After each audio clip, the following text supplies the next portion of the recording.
வெளிப்படுத்தின விசேஷம் 21ஆம் அதிகாரம் 7வது வசனம் எடுத்துக்கொள்ளுங்க. எல்லோரும் எடுத்துக்கொள்ளுங்க.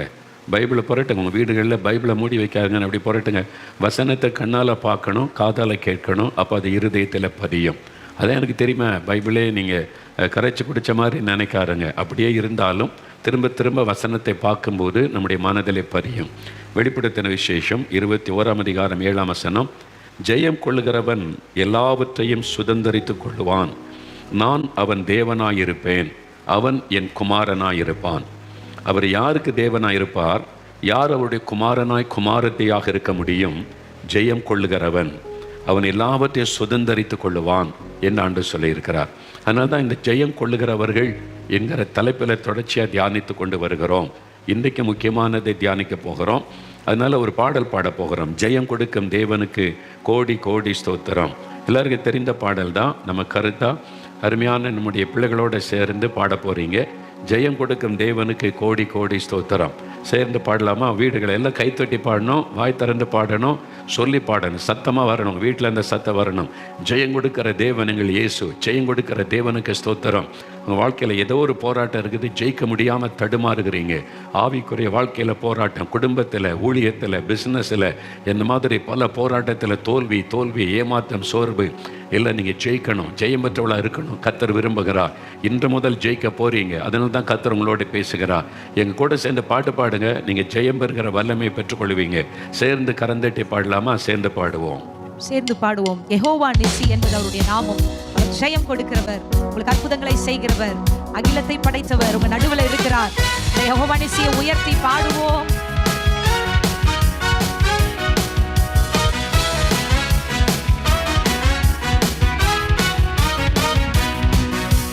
ஜெயம் கொடுக்கும் தேவனுக்கு கோடி கோடி ஸ்தோத்திரம். வாழ்வழிக்கும் இயேசு ராஜாவுக்கு வாழ்நாளெல்லாம் ஸ்தோத்திரம். ஜெயம் கொடுக்கும் தேவனுக்கு கோடி கோடி ஸ்தோத்திரம். வாழ்வழிக்கும் இயேசு ராஜாவுக்கு வாழ்நாளெல்லாம் ஸ்தோத்திரம். அசைத்து அல்லேலூயா அல்லேலூயா பாடுவேன், ஆனந்த தொனியால் உயர்த்துவேன். அல்லேலூயா அல்லேலூயா பாடுவேன், ஆனந்த தொனியால் உயர்த்துவேன். ஜெயம் கொடுக்கும் தேவனுக்கு கோடி கோடி ஸ்தோத்திரம். வாழ்வழிக்கும் இயேசு ராஜாவுக்கு வாழ்நாளெல்லாம் ஸ்தோத்திரம். அற்புதம் செய்பவர், அற்புதம் செய்பவர், அகிலம் படைத்தவர். அற்புதம் செய்பவர், அகிலம் படைத்தவர். யுத்தத்தில் வல்லவர், மீட்பர் ஜெயிக்கிறார். யுத்தத்தில் வல்லவர், மீட்பர் ஜெயிக்கிறார். ஜெயம் கொடுக்கும் தேவனுக்கு கோடி கோடி ஸ்தோத்திரம். வாழ்வழிக்கும் இயேசு ராஜாவுக்கு வாழ்நாளெல்லாம் ஸ்தோத்திரம். ஜெயம் கொடுக்கும், ஜெயம் கொடுக்கும் தேவனுக்கு கோடி கோடி ஸ்தோத்திரம். வாழ்வழிக்கும் இயேசு ராஜாவுக்கு வாழ்நாளெல்லாம் ஸ்தோத்திரம். நீதியின் கரத்தினால், நீதியின் கரத்தினால் தாங்கியே நடத்துவார். நீதியின் கரத்தினால் நம்மை தாங்கியே நடத்துவார். கர்த்தரே என் பலன், எதற்குமே அஞ்சிட விசுவாசத்தோடு. கர்த்தரே என் பலன், எதற்குமே அஞ்சிடே. ஜெயம் கொடுக்கும் தேவனுக்கு கோடி கோடி ஸ்தோத்திரம். வாழ்வழிக்கும் இயேசு ராஜாவுக்கு வாழ்நாளெல்லாம் ஸ்தோத்திரம். ஜெயம் கொடுக்கும், ஜெயம் கொடுக்கும் தேவனுக்கு ஆமென். கோடி கோடி ஸ்தோத்திரம். ஆமென். வாழ்வழிக்கும் இயேசு ராஜாவுக்கு வாழ்நாளெல்லாம் ஸ்தோத்திரம். நம்பிக்கை தேவனே, நம்பிக்கை தேவனே, நன்மைகள் அளிப்பவர். நம்பிக்கை தேவனே, நன்மைகள் அளிப்பவர். வார்த்தையை வார்த்தையை அனுப்பியே மகிமை படுத்துவார். வார்த்தையை அனுப்பியே மகிமை படுத்துவார். ஜெயம் கொடுக்கும்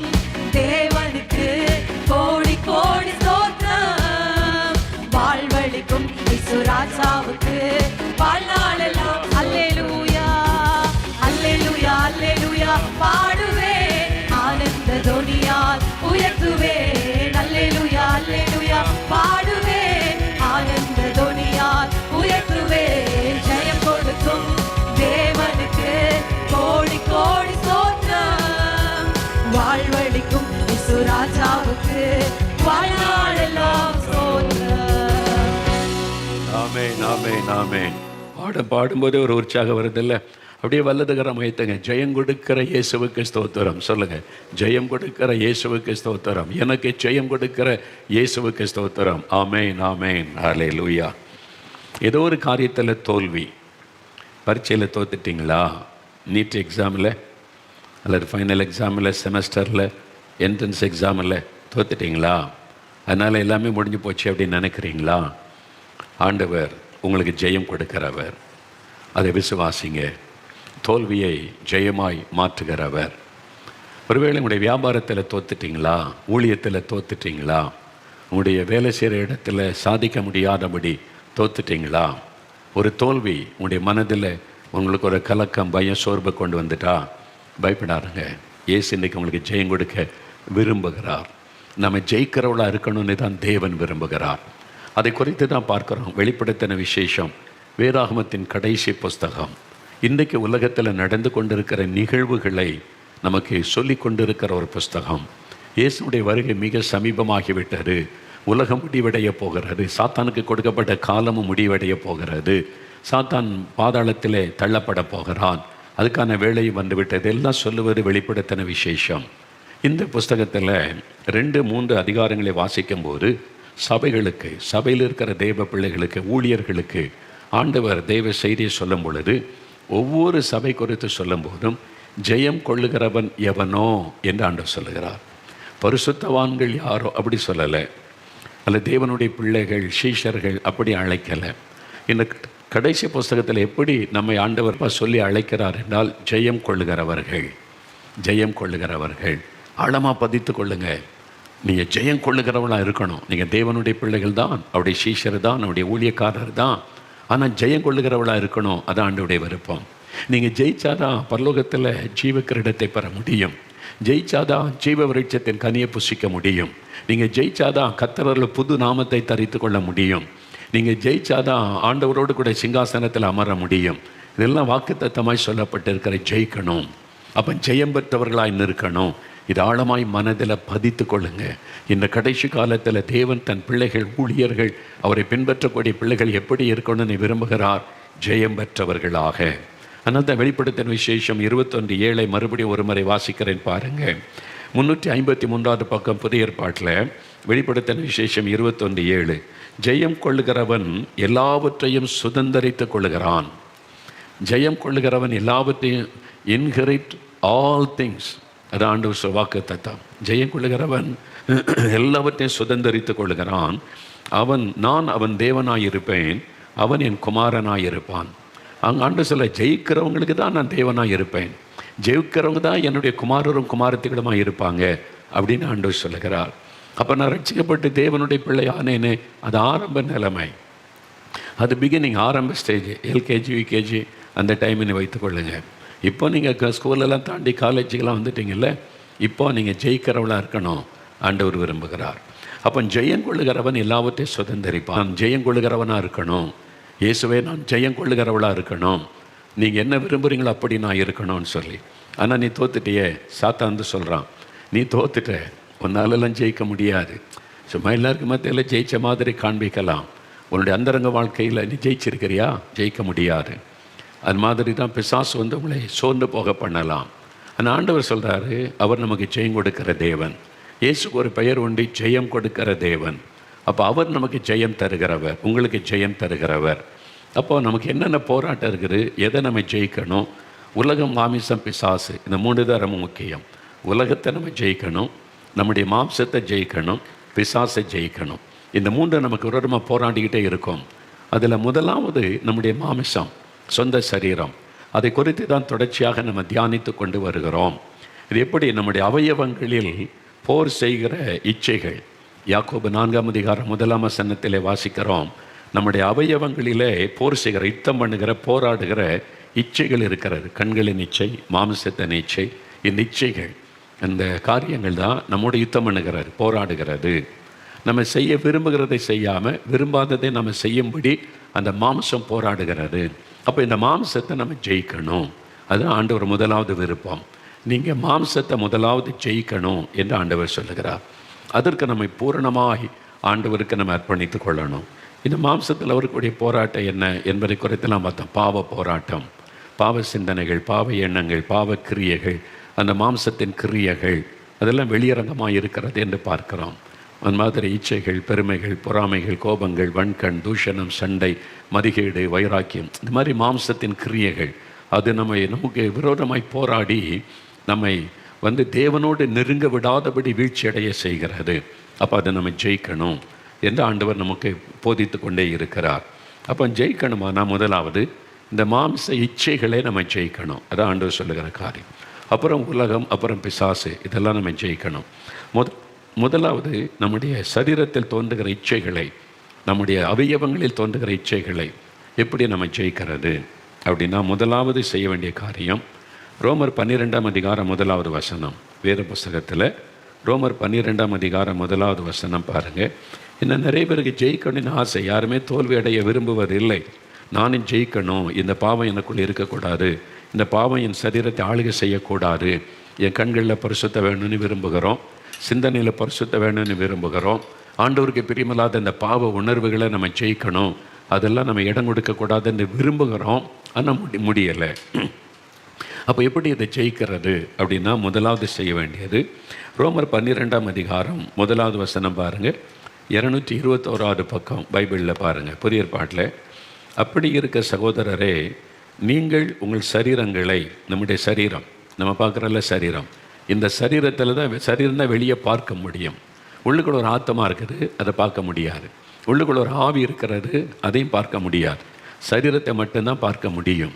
ஆனால் நமக்குள் ஒரு ஆவி இருக்கிறது, அதனால தான் உயிரோடு இருக்கிறோம். நம்ம அசைக்கிறோம், பார்க்குறோம், பேசுகிறோம். ஆவி போயிட்டுன்னா அவ்வளோதான், சவம் அப்படி சொல்லுவாங்களே, பேசாது. பட் ஏன் இப்போ கண்ணெல்லாம் இருக்குது, கையெல்லாம் இருக்குது, ஏன் கை செயல்பட மாட்டேங்குது, ஏன் கண்ணு பார்க்க மாட்டேங்குது, ஏன் வாய் பேச மாட்டேங்குது, ஆவி போயிட்டுங்க அப்படின்னு சொல்லுவாங்க.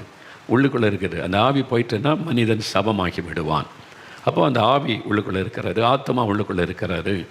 அப்போ வியாகுலப்படுகிற ஆத்மா, துயரப்படுகிற ஆத்மா, ஆத்ம வியாகுலம், இதெல்லாம் பார்க்க, அந்த உணர்வு அது நமக்குள்ளே இருக்கிறதை பார்க்க முடிகிறது. ஆனால் இந்த சரீர அவயவங்கள், சரீர அவயவம்னு எடுக்கும்போது தலை முதல் கால் வரைக்கும், இங்கே வசனம் சொல்லக்கூடிய சரீரங்களை பரிசுத்தமும் தேவனுக்கு பிரியமுமான ஜீவ பலியாக ஒப்பு கொடுக்க வேண்டும் என்று தேவனுடைய இரக்கங்களை முன்னிட்டு உங்களை வேண்டிக் கொள்கிறேன்.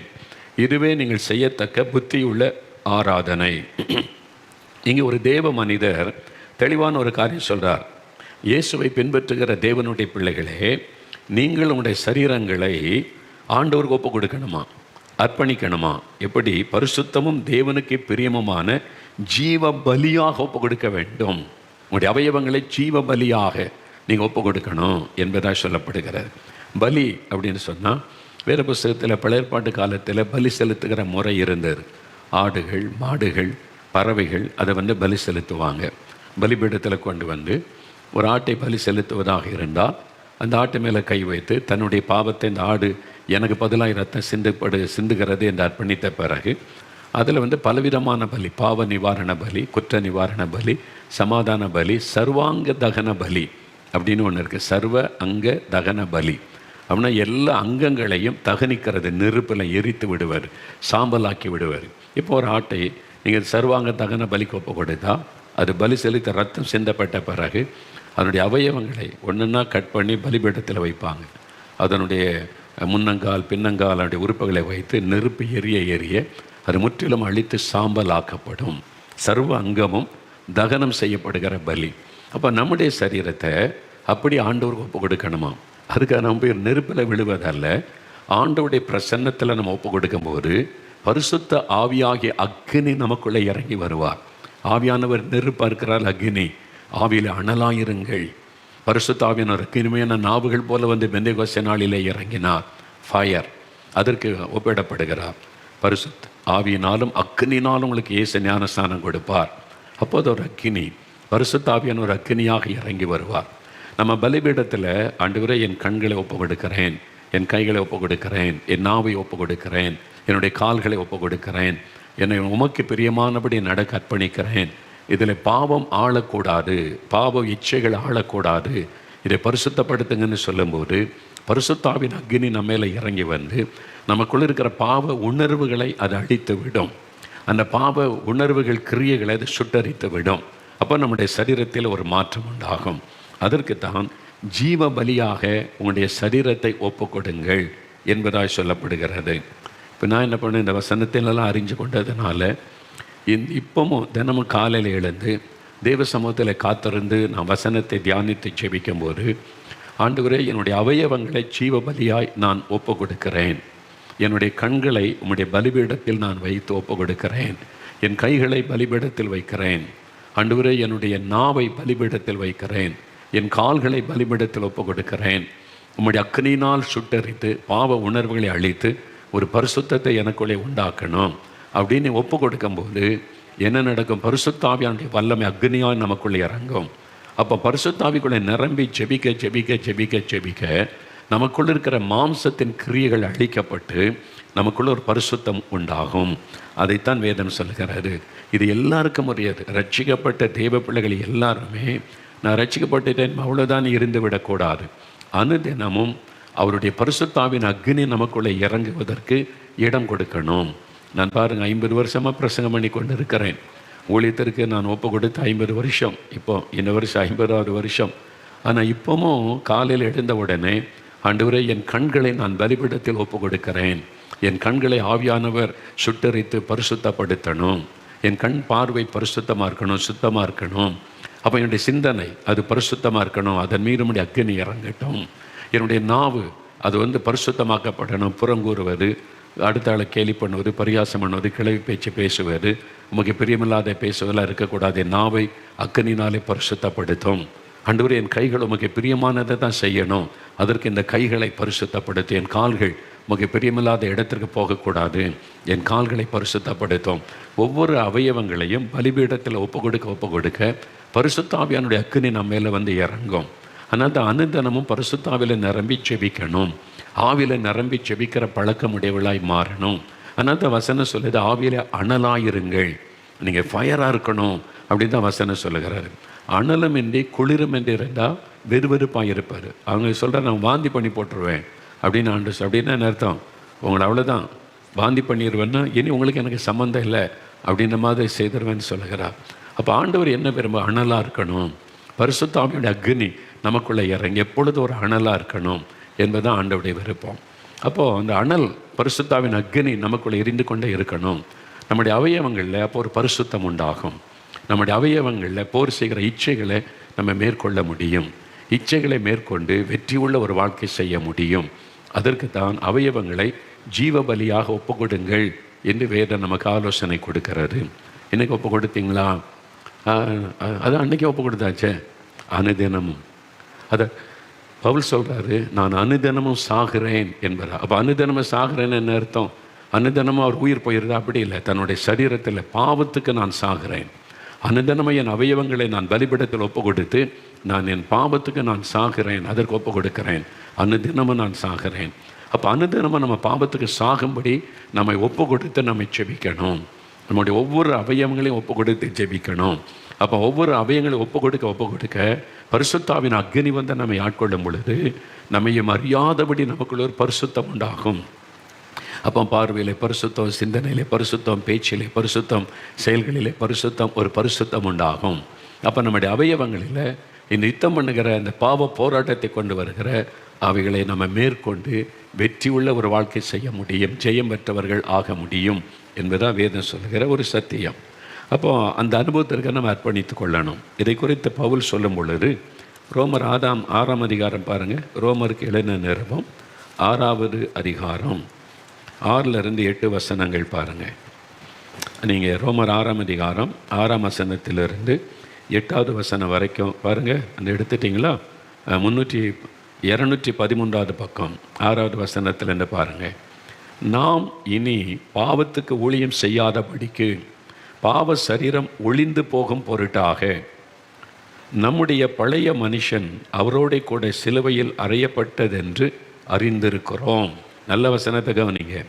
நாம் இனி பாவத்துக்கு ஊழியம் செய்யாத படிக்கு, நாம் இனி பாவத்துக்கு இடம் கொடுக்காத படிக்கு, பாவ சரீரம் ஒளிந்து போகும் பொருட்டாக, பாவ சரீரம் நம்முடைய பழைய மனுஷன் இயேசுவோடு கூட சிலுவையில் அறையப்பட்டதென்று அறிந்திருக்கிறோம். நம்ம சொன்னால இயேசுவோடு கூட சிலுவையில் அறையப்பட்டேன், ஆயினும் பிழைத்திருக்கிறேன், இனி நான் அல்ல இயேசுவே எனக்குள். அதான் ரட்சிப்பு.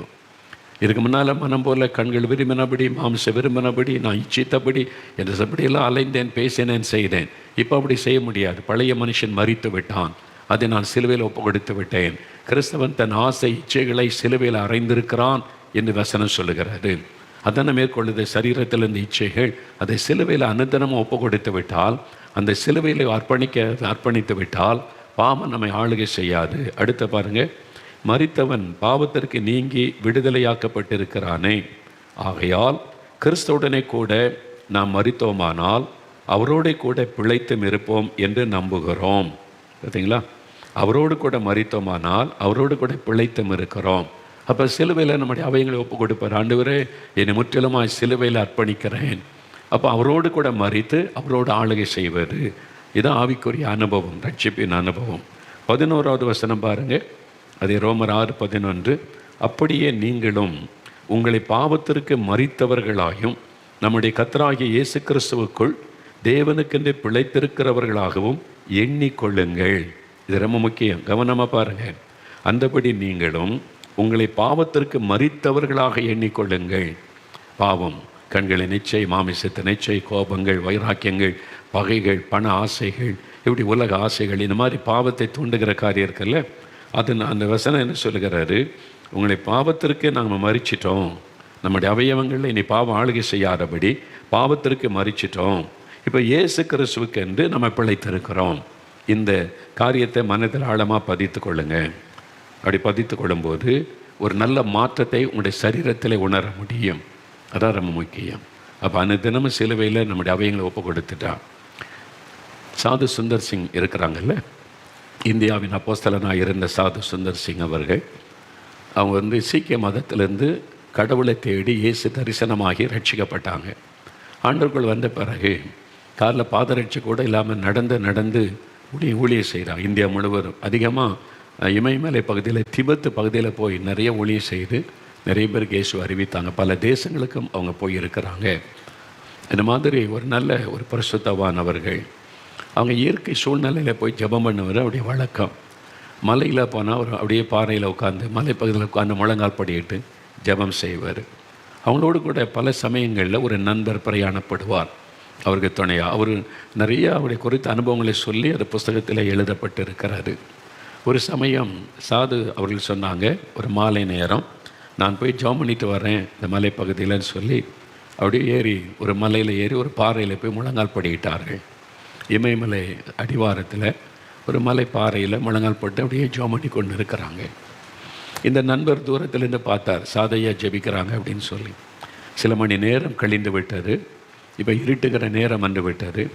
எப்போ ஜெபம் பண்ணி முடித்து வருவாங்கன்னு திரும்பி பார்த்தா அவனுக்கு முன்னால் ஒரு கரும் சிறுத்தை, கருப்பாக இருக்குள்ள சிறுத்தை, அந்த சிறுத்தை ஒன்று படுத்துருக்கு. சாதையா ஜெபிச்சுட்டே இருக்காங்க, அவனுக்கு முன்னால் படுத்துருக்கு. அவனை பார்த்துக்கொண்டே ஒரு கரும் சிறுத்தை இருக்கிறார். இந்த நண்பருக்கு கை காலாக நடுங்க ஆரம்பித்து விட்டார். அவ்வளோதான், சாது ஜெபம் கொண்டு இருக்கிறாங்க. சாது சுந்தர் சிங் அவனுக்கு முன்னால் ஒரு கரும் சிறுத்தை வந்து நின்று அவங்க ஜெபிக்கிறதே பார்த்து கொண்டு இருக்கிறாரு. அது மனுஷனை கடித்து கொதறி சாப்பிட்டுட்டு போயிடும். அதனால் உயிருக்கு ஆபத்தான நிலைமைன்னு சொல்லி இவர் டிஸ்டர்ப் பண்ணிடக்கூடாது, அந்த சிறுத்தை பாஞ்சிரமேன்னு கொஞ்ச நேரம் கவனித்து கொண்டே இருந்தார். அப்புறம் என்ன நடக்குதுன்னு பார்க்கலான்னு உள்ளத்தில் பயம், சாதுவை கூப்பிட்றதுக்கும் பயம், திடீர்னு பதறிட்டா சிறுத்தை பாஞ்சிடக்கூடாதுன்னு பயம். அதனால் பயந்துக்கிட்டே ஜெபம் பண்ணிக்கிட்டே பார்த்துக்கிட்டே இருக்கார். சாதையை ஜெபம் முடித்து சாது சுந்தர் கண்களை திறந்தால் அந்த சிறுத்தை முன்னால் படுத்திருந்தது. அவங்க பதஷ்டப்படலை, அவங்க சத்தம் போடலை, அமைதியாக எழும்பினாங்க. அதை பார்த்து கொண்டே அவங்க எழும்பி நடந்து வந்தாங்க. அந்த சிறுத்தை அவங்கள பார்த்து கொண்டே இருந்தது. கொஞ்ச நேரத்தில் எழும்பி போய்விட்டது. அவ்வளோதான். இந்த நண்பருக்கு பெரிய ஆச்சரியம், அது எப்படி இது உயிர்களை வேட்டையாடுகிற ஒரு மிருகம். சாது ஜெபம் பண்ணி கொண்டு பக்கத்தில் வரைக்கும் வந்துட்டேன். அவங்கள எழும்பி பார்த்துட்டு நடந்து வர்றாங்க. இவங்களுக்கும் பயமும் இல்லை, பதஷ்டமும் இல்லை. அதுவும் ஒன்றும் இல்லாமல் அப்படியே அமைதியாக போகுது. அது எப்படி? சாதுகிட்ட வந்து கேட்டாங்களாம், என்னையா நடக்குதுங்க, இது என்னது? நான் பார்க்குறேன், எனக்கு ஆச்சரியமாக இருக்குது. எப்படி? அந்த மிருகம் அவங்கள ஒன்றும் செய்யாதா? அப்போ சாது சுந்தர் சிங் சிரிச்சுக்கிட்டே சொன்னாங்களாம், இது செத்து போன சரீரம். என் சரீரம் உலகத்துக்கு செத்து விட்டது. நான் ஆண்டு விட்டதில் சிலுவையில் அறையப்பட ஒப்பு கொடுத்து அந்த மாமிச இச்சைகள், கண்களின் இச்சைகள் எல்லாத்துக்கும் இந்த சரீரம் செத்து போனதுனால இதில் இந்த மிருகத்துக்கு டேஸ்ட்டே இருக்காது. அதுக்கு நல்லா தெரியும், இந்த சரீரத்தில் நமக்கு டேஸ்ட்டே இருக்காது, இது செத்து போன சரீரம் என்று சிரித்து கொண்டே பதில் சொன்னாரா சாது அவர்கள். அதுதான் உண்மை. நாம் பாவத்துக்கு மறிக்கணும், அந்த இச்சைகளுக்கு நம்ம மறிக்கணும். நம்முடைய அவயவங்களை ஆண்டவருக்கு ஒப்பு கொடுத்து ஜெபிக்க ஆவியானோடு ஆட்கொள்ள அந்த மாம்ச போராடுகிற இச்சைகள் அழிக்கப்பட்டு நமக்கு ஒரு புது சரீரம், அந்த பாவ உணர்வுகளை மேற்கொள்ளுகிற ஒரு அனுபவம் நமக்கு வந்துவிடும். ஜெயிக்கிற ஒரு அனுபவம் வந்துவிடும். அதைத்தான் வேதத்தில் ஜெயம் பெற்றவளாக இருக்கணும். மாம்சம் விரும்புகிறபடியே போய் கொண்டு இருக்கக்கூடாது, ஜெயிக்கணும். நீங்கள் மீன் பார்த்துருக்கீங்களா? மீன் ஆற்றுல நல்ல ஆறு ஓடிக்கொண்டிருக்கும் போது மீன் பாருங்கள். மீன் எப்போவுமே எதிர்த்து தான் போகும், தண்ணியை எதிர்த்து தான் நீந்தும். பார்த்துருக்கீங்களா? எப்பவும் நீர் எப்படி போகுதோ அப்படி போகாது. அப்படி ஒரு மீன் போகும் நேரில். எப்போவுமே தண்ணியை எதிர்த்து தான் மீன் நீந்தி கொண்டு இருக்கும். சில சமயம் தண்ணி அடிக்கிற வழியில் போகும். அது என்ன மீன் தெரியுமா? செத்த மீன். செத்து போச்சுன்னு வைங்க, அதெல்லாம் இப்படி எதிர்த்து நீந்த முடியாது. அது வழியில் தண்ணி அடிக்கிற வழியே போய்கிட்டே இருக்கும். உலகத்தோடு நீங்கள் போய்கிட்டே இருக்கீங்கன்னு அர்த்தம், உங்களுடைய ஆவிக்குரிய வாழ்க்கையில் செத்து இருக்கீங்கன்னு அர்த்தம். ஜீவன் இல்லை, உங்களுடைய ஆவிக்குரிய வாழ்க்கையில் செத்துட்டீங்க. ஆவிக்குரிய வாழ்க்கையில் மறிச்சிட்டா உலகத்தோடு தான் போய்கிட்டே இருப்பீங்க. கண்களின் இச்சை, மாம்ச இச்சை, உலக காரின்னு போய்கொண்டே இருப்பீங்க. ஆனால் நீங்கள் ஜீவனோடு இருந்தீங்கன்னு வைங்களேன், எதிர்த்து நின்று போவீங்க. அதைத்தான் ஆண்டவர் சொல்லுகிறார். நீங்கள் ஜெயிக்கணும். உங்களுக்குள்ள இந்த ஜீவன் இருக்கிறது, இயேசு கிறிஸ்துவாகிய ஜீவன் இருக்கிறதுனால நீங்கள் ஜெயிக்கணும். நீங்கள் தோல்வி அடைந்து கொண்டே போகக்கூடாது, ஜெயிச்சுக்கிட்டே முன்னேறி போகணும். இது ஆண்டவருடைய விருப்பம். அதற்கு முதலாவது நம்முடைய அவயவங்களை ஜீவ பலியாக ஒப்பு கொடுக்கணும். ஏன்னா இந்த அவயங்களை தான் அந்த இச்சைகள் போர் செய்கிறது. அதை நம்ம ஒப்பு கொடுக்கணும் அந்த அக்கினிக்குள்ளே, நெருப்புக்குள்ளே. ரெண்டாவது ஒரு காரியம் செய்யணும். என்ன செய்யணும்னா, நல்ல நீங்கள் வெற்றி உள்ள வாழ்க்கையை நடத்தணுமானா முதலாவது உங்களுடைய அவயவங்களை ஒப்பு கொடுக்கணும். தினமும் ஒப்பு கொடுக்கணும். எவ்ரிடே நீங்கள் பலிபீடத்தில் உங்களுடைய சரீரத்தை, அவயவங்களை ஒப்பு கொடுத்து ஜெபிக்கணும். ரெண்டாவது, ரோமர் எழுதின நிருபம் 6ஆம் அதிகாரம் 12-15 வசனங்கள். அதே அதிகாரம் பாருங்கள், 12-15, 213 பக்கம். நான் வாசிக்கிறேன், கவனமாக கேளுங்க. 12-15. ஆகையால் நீங்கள் சரீர இச்சைகளின்படி பாவத்திற்கு கீழ்ப்படியத்தக்கதாக சாவுக்கேதுவான உங்கள் சரீரத்தில் பாவம் ஆளாதிருப்பதாக. இது சாவுக்கு ஏதுவான சரீரம்தான், ஆனால் அதில் பாவம் ஆளுகை செய்யக்கூடாது. பாவம் ஆளாதிருப்பதாக. அதுக்கு என்ன பண்ணணும்? நீங்கள் உங்கள் அவயவங்களை அநீதத்தின் ஆயுதங்களாக பாவத்திற்கு ஒப்புக்கொடாமல் உங்களை மரித்தோரிலிருந்து பிழைத்திருக்கிறவர்களாக தேவனுக்கு ஒப்பு கொடுத்து உங்கள் அவயவங்களை நீதிக்குரிய ஆயுதங்களாக தேவனுக்கு ஒப்பு கொடுங்கள். என்ன சொல்லப்பட்ட புரியுதா உங்களுக்கு? அதாவது நீங்கள் உங்கள் அவயவங்களை அநீதத்தின் ஆயுதங்களாக பாவத்துக்கு ஒப்புக்கொடாமல் உங்கள் மரித்தோரிலிருந்து பிழைத்திருக்கிறவர்களாக தேவனுக்கு ஒப்பு கொடுத்து, உங்களுடைய அவயவங்களை தேவனுக்கு ஒப்பு கொடுத்து உங்கள் அவயவங்களை நீதிக்குரிய ஆயுதங்களாக தேவனுக்கு ஒப்பு கொடுங்கள். ஒரு ஆயுதம்னா என்னது? இந்த வாள் ஒரு ஆயுதம்தான், அம்பு ஒரு ஆயுதம்தான், கதாயுதம் ஒரு ஆயுதம்தான், ஒரு கத்தி ஒரு ஆயுதம். நம்ம பயன்படுத்தக்கூடிய ஆயுதங்கள் ஒவ்வொருத்தரும் ஒன்றுக்கு பயன்படுத்துவாங்க. ஆயுதம்னா தேவனால் பயன்படுத்தப்படுகிற ஒரு கருவி. அதற்கு நீங்கள் ஒப்பு கொடுங்க. தேவனால் பயன்படுத்தப்படுகிற ஒரு பாத்திரம், ஆண்டவரால் பயன்படுத்தப்படக்கூடிய ஒரு கருவி, ஆண்டவரால் பயன்படுத்தக்கூடிய ஒரு ஆயுதம் ஆண்டவருடைய கரத்தில் ஒப்பு கொடுங்க அப்படின்னு சொல்கிறார். பாவத்துக்கு நீங்கள் ஒப்பு கொடுக்காம ஆண்டவருடைய கரத்தில் அவர் பயன்படுத்துவதற்கு ஒப்பு கொடுங்க. நீங்கள் அப்படி நம்ம ஒப்பு கொடுத்தா என்ன நடக்கும்?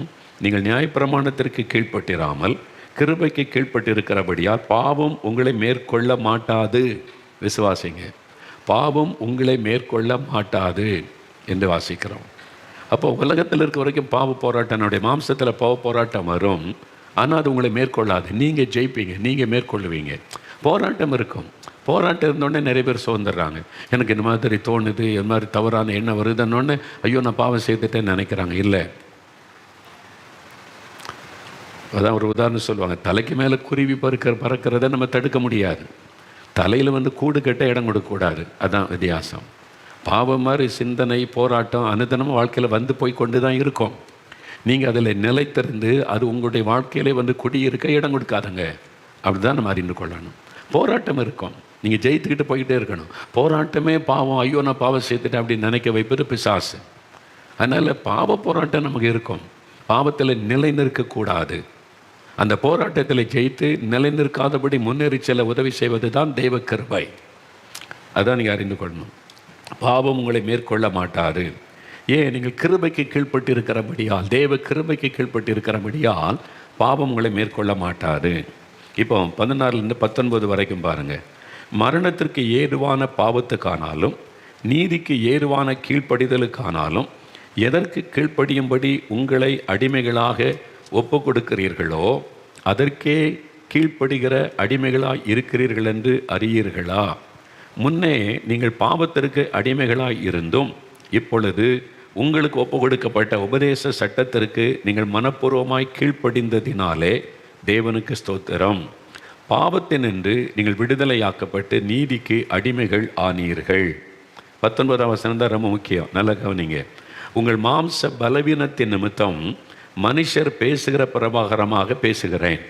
பவுல் சொல்கிறார் விசுவாசிகளுக்கு, தேவ பிள்ளைகளுக்கு, உங்களுடைய மாம்ச பலவீனத்தின் நிமித்தம், நிறைய பேர் பலவீனமாக இருக்கிறீங்க, என்னால் விட முடியல, செய்ய முடியல, பரிசுத்தமாக வாழ முடியல, போராட்டத்தை ஜெயிக்க முடியலன்னு. உங்களுடைய மாம்ச பலவீனத்தின் நிமித்தம் மனுஷர் பேசுகிற விதமாய் பேசுகிறேன்.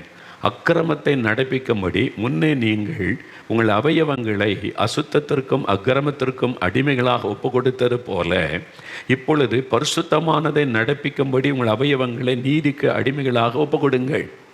நீங்கள் இதை 2, 3, 4 முறை வாசித்தா தான் தெளிவாக உங்களுக்கு விளங்கும்.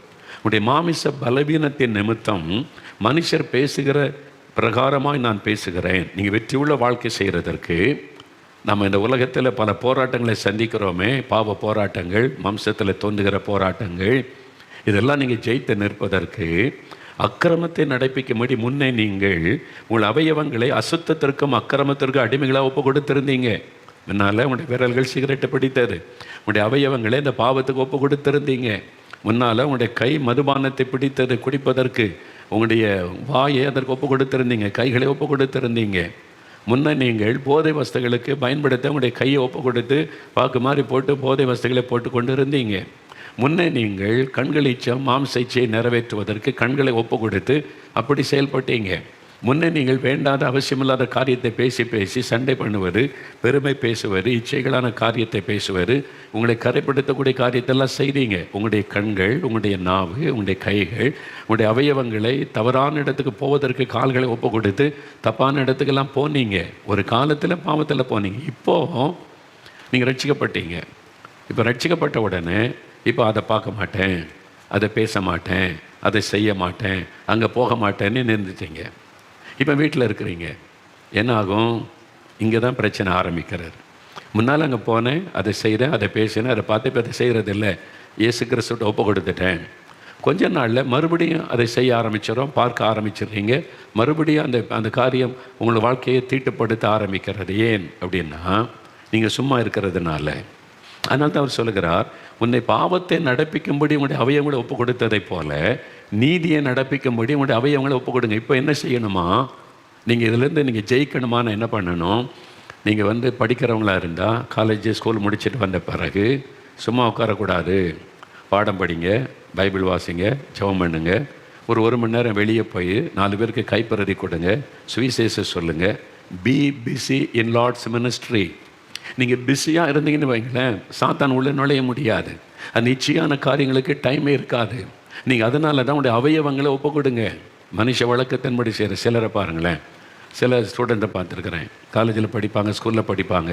ஸ்கூல் முடித்து வந்த உடனே ஸ்போர்ட்ஸில் இருந்தான்னு வைங்க, நேரம் வருவாங்க, ஒரு காஃபி குடிப்பாங்க, ட்ரெஸ்ஸை மாற்றிக்கிட்டு கிரவுண்டுக்கு போயிடுவாங்க. இருட்டு வரைக்கும் விளையாடிக்கிட்டே இருப்பாங்க. ஃபுட்பாலோ ஹாக்கியோ அல்ல ஏதோ ஒரு விளையாட்டில் கவனம் செலுத்திக்கிட்டே இருந்தான்னு வைங்களேன். அப்போ அதிலே அவங்களுடைய எண்ணம் அந்த விளையாட்டுத் துறையிலே போய்கிட்டே இருக்கிறதுனால அவங்க வாழ்க்கையில் பாருங்கள், இந்த மதுபானம், போதை வஸ்து, தவறான ஃப்ரெண்ட்ஷிப், தப்பான இடத்துக்கு போகிறதெல்லாம் இருக்காது. நேராக கிரவுண்டு, அதை முடிச்சுட்டு இருட்டினோடனே நேராக வீடு, அப்புறம் உட்காந்து பாடம் படிப்பாங்க, அவ்வளோதான். ஆனால் முன்னால் நான் செய்ததை விட்டுட்டேன், இப்போ சிகரெட் பிடிக்கிறதில்ல, குடிக்கிறதில்ல, சினிமா பார்க்குறதில்ல, நான் எங்கேயும் போகிறதில்ல, இப்போ வீட்டிலே இருக்கிறேன்னு சும்மா உட்காந்திங்கன்னா, நீங்கள் சும்மா இருந்தாலே பிசாசு உள்ள நுழைஞ்சிருவான். அதனால தான் சோம்பேறிகளின் மனம் சாத்தானுடைய தொழிற்கூடம் அப்படின்னு சொல்லுவாங்க. சோம்பேறியை சும்மா உட்காந்துருந்தீன்னு வைங்க, நான் ரட்சிக்கப்பட்டேன், இன்னும் அங்கே போக மாட்டேன், இங்கே போக மாட்டேன், வீட்டில் சும்மா இருப்பேன்னு சும்மா இருந்தாலே பிசாசுடைய மனதுக்குள்ளே நுழைஞ்சி அவன் வேலையை ஆரம்பிச்சிருவான். ஆனால் அதுக்கு பதிலாக நீங்கள் ஊழியம் செய்துக்கிட்டே இருங்க, 4 பேருக்கு சுவிசேஷம் சொல்லுங்கள், 4 பேரோட போய் சேர்ந்து ஜெபம் பண்ணுங்க, அப்படி நன்மை செய்ய போங்க, ஒரு டியூஷன் சொல்லிக் கொடுங்க. பிஸி இந்த மினிஸ்ட்ரி. நீங்கள் பிஸியாக இருக்கணும். சோம்பேறியாக உட்காந்துரு நான் ரட்சிக்கப்பட்டேன், முன்னால் அங்கங்கெல்லாம் போனேன், இப்போ எங்கேயும் போகிறேன், வீட்டிலே இருக்கான்னு சும்மா உட்காந்திங்கன்னா ஆபத்து. அப்போ நீங்கள் பாவத்தை ஜெயிக்கணுமானா முன்ன எப்படி பாவம் செய்வதற்கு கால்களை ஒப்பு கொடுத்தீங்க, கைகளை ஒப்பு கொடுத்தீங்க, அவயவங்களை பயன்படுத்தினீங்க. இப்போது நீங்கள் சும்மா இருக்கக்கூடாது. இப்போ சுவிசேஷத்துக்காக, நீதிக்காக, ஆண்டவருக்காக அந்த அவயவங்களை பயன்படுத்தணும். நீங்கள் பிஸியாக பயன்படுத்திக்கிட்டே இருந்தீங்கன்னு வைங்க, சாத்தான் நுழைவதற்கு கேப்பே இருக்காது, பாவத்தை குறித்து சிந்திப்பதற்கு நேரமே இருக்காது. எப்பவும் நீங்கள் ஆண்டவருடைய காரியத்தில் பிஸியாக இருக்க ஜெயித்து கொண்டே இருப்பீங்க. உங்களுக்கு விரோதமாக எழும்புகிற பாவங்கள் உங்களை ஜெயிக்க முடியாது, உங்களை மேற்கொள்ள முடியாது. ஏன்னா உங்களுக்கு அதுக்கு டைமே கிடையாது. புரியுதா உங்களுக்கு? இதைத்தான் பவுல் சொல்கிறார், மனுஷ வழக்கத்தின்படி உங்களுக்கு சொல்லுகிறேன். அதனால தான் நீங்கள் பாருங்களேன், ஸ்போர்ட்ஸில் இருக்கிற பையங்களை பாருங்கள், நிறைய கெட்ட பழக்கத்துக்கு விலகி இருப்பாங்க, தவறான காரியத்துக்கு விலகி இருப்பாங்க. அதுக்காகவே பேரண்ட்ஸ் பிள்ளைகள் விளையாட்டுலையாவது நல்லா போகட்டும், அவன் சும்மா இருந்தால் தப்பான ஃப்ரெண்ட்ஸ் வருவான், வாடா அப்படி சும்மா போயிட்டு வருவோம், அப்படி போனால் அப்படி போதை வசதி, குடிக்கிறது, வெறிக்க எல்லாத்தையும் பழக்கி விட்டுருவாங்க. அதே சமயத்தில் அவன் பிஸியாக இருக்கிறான் விளையாட்டில், முதல்ல விளையாடுவான், அப்புறம் படிப்பான், அப்புறம் கம்ப்யூட்டரில் கொஞ்சம் வேலை செய்வான், அவனுக்கு நிறைய நான் வேலை கொடுக்குறேன் அதெல்லாம் செய்வான், பிஸியாக இருந்துக்கிட்டே இருப்பான். படுக்க போக வரைக்கும் உள்ளுக்குள்ள சாத்தானுக்கு கேப்பே இல்லாமல் இருந்தேன்னு வைங்க, உங்களுக்குள்ளே நுழைய முடியாது ஈஸியாக. இதான் ரகசியம், பரிசுத்த வாழ்க்கையினுடைய ரகசியம், நீங்கள் ஜெயிக்கிறதனுடைய ரகசியம். அப்போ அதுக்கு உங்களுடைய அவயங்களை போடு. என்ன பண்ணுறீங்க நீங்கள்? ரட்சிக்கப்பட முன்னால் என்ன பண்ணீங்க? ரட்சிக்கப்பட முன்னால் செல்ஃபோனில் அதை இதையும் பார்த்துக்கிட்டு உருட்டிக்கிட்டே இருந்தீங்க மணிக்கணக்காக. அப்புறம் தப்பான ஃபோனில் பேசி நேரத்தெல்லாம் போய்க்கு கொண்டு இருந்தீங்க. பெண் பிள்ளைகள் வீட்டுக்குள்ளே இருந்து கொண்டு, பையங்க ஒரு ஃப்ரெண்டோடு சேர்ந்து நான் அதுக்கு போயிட்டு வர மாதிரி போகிறது, டீ கடைக்கு போகிறது, அங்கே உட்காந்து 4 பேரோட அரட்டை அடிக்கிறது, அவங்க வர போகிறவங்களுடைய பரிகாசம் வந்தது, சண்டை பிரச்சனை வரும், அதெல்லாம் இழுக்கிறது, அது மாதிரி காரியம். அவங்க சொல்ல கொஞ்சம் குடிப்பாரு, இதெல்லாம் செய்யப்பா, இந்த வயசில் குடிக்காமலையான்னு தூண்டுவான். அவன் குடிக்கிறதுனால உங்களையும் குடிக்க வைக்க முயற்சி பண்ணுவான். ஏன்னா நீங்கள் குடிக்கலைன்னா அவன் மனசாட்சி அவனை பாதிக்கும், நீ பாவம் செய்கிறடா, நீ உங்களையும் பாவம் செய்ய வச்சுட்டா அவன் கம்ஃபர்ட்டாக இருக்கலாம், அதனால் அவங்களை குடிக்க வைக்கிறதுக்கு முயற்சி பண்ணுவான். இதெல்லாம் நடக்கும். ஆனால் அதெல்லாம் விட்டுட்டு நீங்கள் ஆண்டவருக்குள்ளே வந்துட்டிங்கன்னா வீட்டில் சும்மா இருக்கக்கூடாது. இப்போ நீங்கள் கர்த்தருக்குள்ளே பிஸி ஆகிடணும். ஒரு ஃபோனில் பேசுகிறீங்களா, ஒரு மணி நேரம் ஜெபம் பண்ணுவோம் ஃபோனில், 4 பேர் சேர்ந்து தேசத்துக்காக ஜெபிப்போம், 1 hour ப்ரேயர். ஒரு அரை மணி நேரம் வெளியில் போய் நடந்துட்டு ஒரு ஸ்போர்ட்ஸ் விளையாட்டு அல்லது வாக்கிங் போயிட்டு நான் வர்றேன், அப்படி ஜெப நடை, ஆண்டவரை துதித்து ஜெபிச்சுக்கிட்டே நடக்கிறது. அல்லது 4 ஃப்ரெண்ட்ஸ் சேர்ந்து நம்ம ஜெபிக்கலாம் கூடி, அப்படி ஜெபிப்பது. அப்போ நம்ம போய் இன்றைக்கி ஒரு ஆஸ்பத்திரி விசிட் போயிட்டு வருவோம், 4 பேருக்கு இயேசுவை பற்றி சொல்லிட்டு வரலாம். நம்ம இந்த கிராமத்துக்கு போயிட்டு ஒரு 4 பேருக்கு இயேசுவை பற்றி சொல்லிட்டு வருவோம். என்ன டைம் இருக்குது, ஒரு 1 hour இருக்குன்னா அந்த தெருவில் இருக்கிற பிள்ளைகளை கூப்பிட்டு டியூஷன் சொல்லிக் கொடுக்கலாம். நீங்கள் பிஸி ஆகிட்டீங்கன்னா உங்களுடைய அவயவங்களை நீதியின் காரியத்துக்கு ஒப்பு கொடுத்து செயல்பட வச்சுட்டிங்கன்னா ஈஸியாக பாவத்தை ஜெயிக்கலாம். சோம்பேறியாக சும்மா உட்கார்ந்துருந்தால் தான் பிரச்சனை. அப்போ உங்களுடைய அவயவங்களை நீங்கள் நீதியின் ஆயுதங்களை ஒப்பு கொடுத்தீங்கன்னா நீங்கள் ஜெயிக்க முடியும். இதுதான் வசனம் சொல்லுகிற சத்தியம். பிரியமானவர்களே, நேரமே இல்லை, நாங்கள் அந்த மாதிரி ஃப்ரெண்டுக்கிட்ட பேசுகிறதுக்கு சரி நோ டைம். ஆண்டவர் நிறைய வேலை கொடுத்துருக்கிறார். ஸ்கூலு காலேஜ் முடிச்சுட்டு வந்தால், வேலையை முடிச்சுட்டு வந்தால் இந்த ஜபக்குழு நடத்தணும், அடுத்த நாள் இந்த ஜபக்குழுக்கு போகணும், அங்கே ஒரு 10 பேர் இருப்பாங்க, நான் போய் ஒரு டீச்சிங் ஒரு பைபிள் ஸ்டடி எடுத்து ஜெபிச்சுட்டு வரணும். இப்படி பிஸியாக இருங்கன்னு வைங்களேன், சாத்தானுக்கு கேப்பே இருக்காது, மாம்சம் உங்களுக்கு போராடுவதற்கு டைமே இருக்காது, வாய்ப்பே இருக்காது. நல்ல பிஸியாக வேலை செஞ்சுக்கிட்டே இருப்பீங்க, விளையாடுவீங்க, 4 பேர்கிட்ட பழகுவீங்க, இயேசுவை பற்றி சொல்லுவீங்க, டயர்டாக வருவீங்க, சாப்பிட்ட உடனே டக்குன்னு தூங்கிடுவீங்க. உங்களுடைய சிந்தனைகள் கூட சாத்தான் நுழைய முடியாது. புரியுதா உங்களுக்கு? இதை தான் பவுல் சொல்லுகிறார். மாம்சத்தின் நிச்சயான காரியங்களை செய்கிறதற்கு உங்களுடைய அவயவங்களை பாவத்துக்கு ஒப்பு கொடுத்துருந்தீங்க அப்போ. ஆனால் இப்போ நீதியின் ஆயுதமாக ஒப்பு கொடுத்துருங்க என்பதாக. அப்படி ஒப்பு கொடுத்துட்டா பாவத்தை நீங்கள் ஜெயிக்கலாம். இல்லை சாத்தா மெதுவாக சொல்லும், நீ சும்மா போவோம் ஃப்ரெண்ட்ஸோடு, அவங்க குடிப்பாங்க, நீ உன் ஃப்ரெண்ட்ஷிப்பெல்லாம் விட்டுற முடியாதில்ல, அதனால சும்மா போகக்கூட அப்படின்னு. நான் இளம் வாலிபனாக இருந்தபோது எங்கள் வீடு அங்கே லீவு நாள்லாம் வந்துட்டா நிறைய வாலிபர்கள் எங்கள் ஊரில் இருக்கலாம் வருவாங்க. எங்கள் வீடு தெற்கு கடைசி சவுத் பெரிய மாந்தோட்டத்துக்கு நடுவில் எங்கள் வீடு. அதனால் நிறைய உட்காந்து சீட்டு விளையாடுவாங்க. சீட்டு விளையாடுவாங்க. அதில் வயசு பிரகாரம் அந்த டீனேஜெலாம் ஒரு பக்கம் உட்காருவாங்க, வாலிபர்கள் ஒரு பக்கம் 2-3 குரூப்பாக உட்காந்து விளையாடுவாங்க. நான் ரட்சிக்கப்பட்டோம்னால நிறைய விளையாடியிருக்கேன் அவங்களோட உட்காந்து சீட்டு விளையாடுறது, பல விளையாட்டுகள். ரட்சிக்கப்பட்ட பிறகு அதெல்லாம் செய்யக்கூடாதுன்னு ஒதுங்கி இருக்கிறது. என் மேலே அவங்க விளையாடுவாங்க, நான் போய் தேரிக்கு ஜெபம் பண்ண போவேன், வருவேன், அவ்வளோதான். நமக்கு ஜெபிக்கிறது ஊழியத்திலே பிஸி ஆயிரும். சில சமயம் சொல்ல எல்லாம் ஃப்ரெண்ட்ஸ் தானே, ஒன்றா பழகணும், ஒரே ஊர், எங்கிட்டலாம் பேச மாட்டியா நீ ரொம்ப பக்திமான் ஆகிட்டியானே? அப்படிலாம் இல்லைப்பா அப்படின்னு சொல்லி கொஞ்சம் போய் உட்காந்துன்னு வைங்களேன். கொஞ்சம் அவங்களாம் விளையாடிக்கிட்டு இருப்பான், உட்காந்து விளையாடுறத பார்த்த உடனே முதல்ல அப்படியே பார்க்குறது. கொஞ்ச நேரம் ஆனோடனே என்ன சோதனை வரும்னு தெரியுமா? நம்மளை இதை எடுத்து போடு அப்படின்றது. ஆமாம் அப்படி தான் வரும், இதை எடுத்து போடு அப்படின்னா அப்படியாண்ணே சரி என்ன அப்படின்னு, இல்லை அந்த சீட்டை எடு அப்படின்னு. நான் தொடலை, ஆனால் என்னை அறியாமல் கொஞ்சமாக விளையாட ஆரம்பிச்சிட்டேன், அவங்கள்ட்ட ஆரம்பிச்சிட்டேன். இப்படி 2-3 நாள் நடந்துச்சா, ஆவியானவர் சொன்னார், அந்த பக்கமே போகாது, நீ போனால் பிசாசை கொஞ்சம் கொஞ்சமாக உள்ளே இழுத்துருவான். அதனால் அங்கே போய் உட்கார்ந்தாலே டேஞ்சர். கொஞ்சம் கொஞ்சமாக தான் அது வரும், முதல்ல தொடமாட்டோம், தூரத்தில் சொல்கிறோம், அப்புறம் நானே கழிச்சு அதை எடுத்து போடுறது. கொஞ்சம் கொஞ்சமாக உள்ள கூட எந்த பாவத்தை விட்டோமோ கொஞ்சம் கொஞ்சமாக அதுக்குள்ளே சாத்தான் நுழைந்த நம்மை வீழ்த்துவான். நம்ம ஜெயிக்கணுமானா இந்த அவையை என் கை இயேசுக்கு சொந்தம், சீட்டை தொடாது, இது இயேசுக்கு சொந்தம், இது ஆண்டவருக்கு பிரியமானதை செய்யாது அப்படின்னு நம்ம ஒப்பு கொடுத்து நேரத்தை வீணாக்காமல் அங்கே போய் சோம்பேறியாக உட்கார்ந்துருக்காம இங்கே விட்டு உட்கார நேரத்துக்கு நம்ம போய் ஒரு 4 பேருக்கு இயேசு பற்றி சொல்லலாம், போய் கைப்பறுதி கொடுக்கலாம், 4 பேரோட சேர்ந்து ஜெபிக்கலாம். அதில் பிஸியான உடனே பாருங்கள், அது பிறகு ஃப்ரெண்ட்ஸ் வருவாங்க சிலரும், நாங்களும் அங்கே போகிற வரீங்களாண்ணா, இல்லை எனக்கு வேறு வேலை இருக்குது, ஐ எம் பிஸி சாரி அப்படின்னு சொல்லிடுறது. நான் நேசிக்கிறேன், உங்களை நேசிக்கிறேன், அன்பாக இருக்கிறேன், வீட்டுக்கு வந்து உட்காந்து பேசுகிறேன், அவ்வளோதான். அந்த பாவ காரியத்துக்கு இடம் கொடுக்காம ஐ எம் பிஸி. நம்ம பிஸி ஆகிட்டோன்னா இந்த பாவத்தை ஈஸியாக ஜெயிக்க முடியும். உங்களுடைய அவயவங்களை நீங்கள் ஒப்பு கொடுக்கணும். உங்களுடைய கால்களை நீங்கள் போய் கிராமத்துக்கு போக, வெளியே போக கால்களை ஒப்பு கொடுத்து, முன்னால் ஃப்ரெண்ட்ஸோடு சேர்ந்து தப்பான இடத்துக்கு போனீங்க, இப்போ உங்கள் ஃப்ரெண்ட்ஸ் ஆவிக்குரிய நண்பர்களோடு சேர்ந்து ஒரு கிராமத்துக்கு போங்க, ஆஸ்பத்திரிக்கு போங்க, சுவிசேஷம் அறிவிங்க. முன்னால் தப்பான நண்பர்களோடு சேர்ந்து குடிக்க போனீங்க, சிகரெட் பிடிச்சிங்க, இப்போ அதே கைகளை வச்சு கைப்பறுதி கொடுங்க, மற்றவங்களுக்கு கை வைத்து ஜெபிங்க, இதில் பிஸியாக இருங்க, நீங்கள் ஜெயிக்க முடியும். இதைத்தான் ஆண்டவர் நமக்கு சொல்லுகிறார். நீங்கள் ஜெயம் பெற்றவளாக இருப்பதற்கு உங்களை அர்ப்பணித்து கொள்ளணும். ஜெயம் பெற்றவளாக இருப்பதற்கு உங்களுடைய நேரம், உங்களுடைய சரீர அவயவங்களை ஆண்டவருக்கு ஒப்பு கொடுக்கணும். இனி கர்த்தருக்காக உழைக்கும்படிக்கு அர்ப்பணித்து கொள்ளணும்.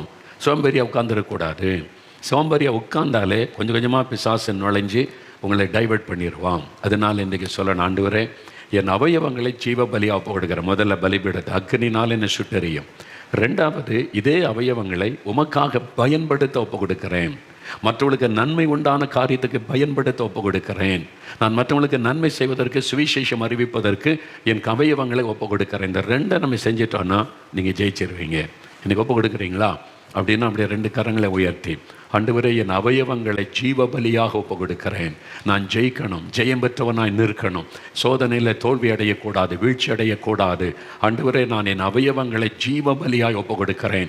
என் கண்களை பலிபீடத்தில் ஒப்பு கொடுக்கிறேன், என் கைகளை பலிபீடத்தில் ஒப்பு கொடுக்கிறேன், என் கால்களை பலிபீடத்தில் ஒப்பு கொடுக்கிறேன், என் அவயவங்கள் ஒவ்வொன்றையும், என் நாவை ஒப்பு கொடுக்கிறேன், என்னை அர்ப்பணிக்கிறேன். அக்னி என் மீது இறங்கட்டும், பரிசுத்தாவின் அக்னி இறங்கி மாம்சத்தின் கிரியைகளை சுட்டரிக்கட்டும், அதை சாம்பலாக்கட்டும், என்னை புதிய சரீரமாக அவயவங்கள் மாறட்டும். அனுதினமும் நான் பாவத்துக்கு சாகணும், அந்த அனுபவத்திற்காக ஒப்பு கொடுக்கிறேன். ஆண்டவரே இந்த அவயவங்களை நன்மை செய்ய ஒப்பு கொடுக்கிறேன், நீதியை நடப்பிக்க ஒப்பு கொடுக்கிறேன், ஊழியம் செய்ய ஒப்பு கொடுக்கிறேன், ஊழியம் செய்ய கால்களை ஒப்பு கொடுக்கிறேன், கைகளை ஒப்பு கொடுக்கிறேன், மற்றவர்களுக்கு நன்மையான பிரயோஜனமானதை செய்வதற்கு என் அவயவங்களை ஒப்பு கொடுக்கிறேன். என்னை பயன்படுத்தும், என் கைகளை பயன்படுத்தும், கால்களை பயன்படுத்தும், என் நாவை பயன்படுத்தும், என்னை சுற்றில் இருக்கிற மக்களுக்கு நன்மை செய்யும்படி பயன்படுத்தும், சுவிசேஷத்தை அறிவிக்க பயன்படுத்தும். நான் சாத்தானை ஜெயிக்கணும், மாம்ச இச்சைகளை ஜெயிக்கணும், நான் ஜெயம் பெற்றவனாய் நிற்கணும், நான் ஜெயம் பெற்றவளாக இருக்கணும். ஆண்டவரே இந்த வெற்றி உள்ள வாழ்க்கை எனக்கு தாரும், ஜெயிக்கிறவர்களாய் கர்த்தர் மாற்றும், இந்த மகளை இந்த மகனை ஜெயிக்கிறவர்களாய் மாற்றும். இப்பொழுது உம்முடைய வல்லமை இறங்கட்டும், அக்னி அவர்களுக்குள்ள இறங்கட்டும், அந்த பாவ கிரியைகள் சுட்டரிக்கப்பட்டு போகட்டும். இன்றைக்கு ஒரு புதிய அபிஷேகம் இறங்கட்டும், ஜெயம் பெற்றவர்களாக எழும்ப செய்யும். எப்பொழுதும் ஆண்டவருடைய காரியத்தில் பிஸியாக இருந்து செயல்பட ஒவ்வொருவருக்கு கிருபை தாரும். இயேசு கிறிஸ்துவின் நாமத்தில் ஜெயம் கொடுக்கிற தேவனுக்கு ஸ்தோத்திரம், ஸ்தோத்திரம். ஆமேன், ஆமேன்.